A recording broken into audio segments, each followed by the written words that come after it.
Coming up on today's episode of AMA Drone Report, FAA drone registrations top 1 million. Autel Robotics announces new aircraft EVO at CES 2018.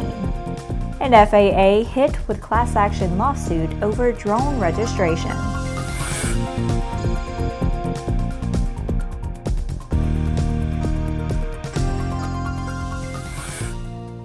Hello, I'm Laura Hudson. Welcome to Airborne's AMA Drone Report on Aero-TV, a weekly news program covering the recreational drone world in partnership with the Academy of Model Aeronautics, one of the oldest and most respected aviation organizations in the world, with more than 195,000 members and 2,400 clubs across the country.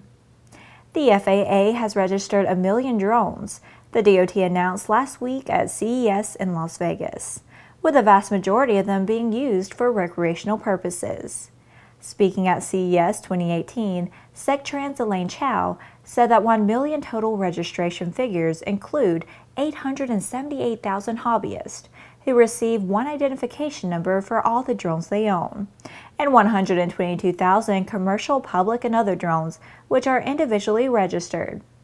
In addition to being required by law, the registration process helps educate drone operators who are new to aviation by helping them agree to the FAA's operating rules and increases airspace security by identifying drones with their owner. The agency also has used the registration database to push important safety messages to drone users.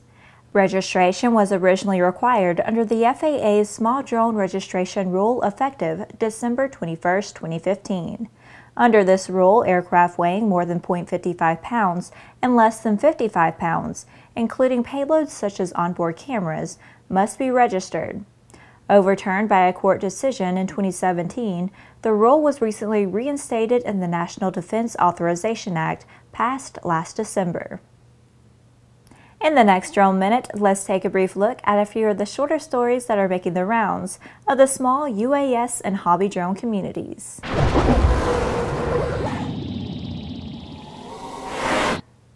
DJI has a major media event scheduled for next week, and the rumor mill is flooded with the possibilities of what they've conjured up this time around.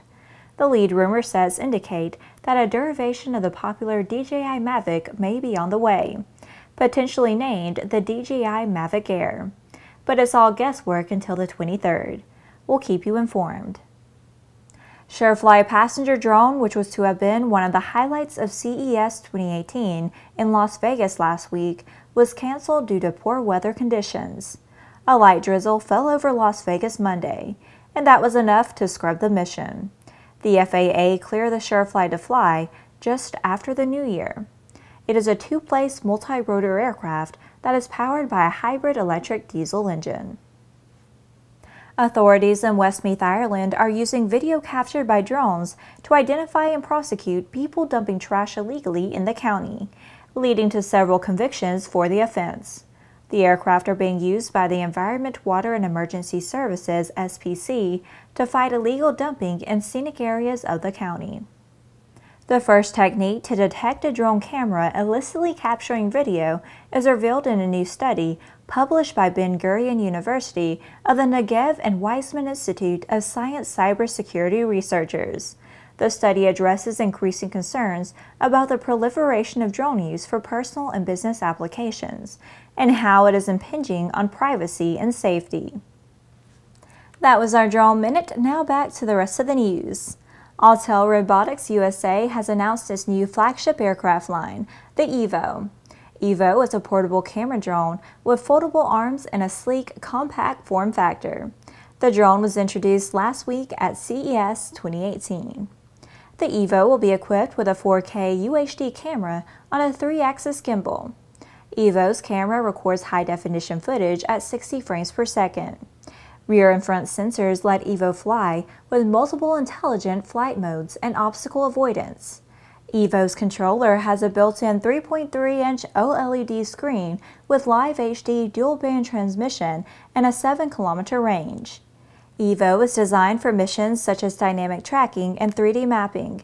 By downloading the Autel Explorer app, users have access to additional features, including autonomous flight modes like orbit, GPS follow, dynamic track, viewpoint, and waypoint mission planning, as well as customizing settings to the user's personal preference.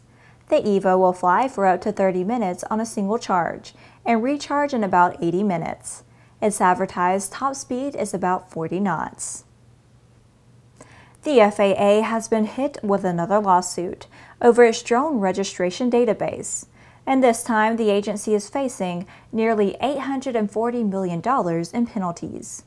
Drone attorney Jonathan Rupprecht writes that the case has been brought by Robert Taylor, the brother of John Taylor, who won a case against the FAA that temporarily suspended the FAA's drone registration requirement. Rupprecht says that this case is a class action suit of at least 836,796 members. According to Rupprecht, Count 1 is alleging that the FAA collected personal information and money under the Part 48 registration regulations, which were declared illegal under the Taylor v. Huerta case. Count 2 of the lawsuit alleges that under the Little-Tucker Act, the federal government's sovereign immunity is waived when the government takes money from individuals in violation of a statute. Count 3 alleges that the FAA violated plaintiff and the class's constitutional and privacy rights by unlawfully promulgating the registration rule and enforcing the registration rule without any statutory authority to do so. Count 4 alleges unjust enrichment by collecting over $4 million in fees. The lawsuit is seeking $5 back for the class. Privacy Act violations statutory damages of $1,000 each for the members of the class, or an estimated $836,796,000. The total will be nearly $841 million, plus attorney fees. Well, that's our program for this week. Airborne's AMA Drone Report is presented weekly in cooperation with the Academy of Model Aeronautics. And in addition to this program, our daily Airborne Unlimited episodes covering the entire aviation and aerospace world are streamed Monday, Wednesday, and Friday, with additional breaking news bulletins for important stories that fall outside of our normal deadlines. If you're watching us on YouTube, please subscribe and do check us out on Facebook and Twitter. Get comprehensive, real-time, 24/7 coverage of the latest aviation and aerospace stories anytime at aero-news.net. And more information on the exciting hobby drone world at modelaircraft.org. We'll see you next week.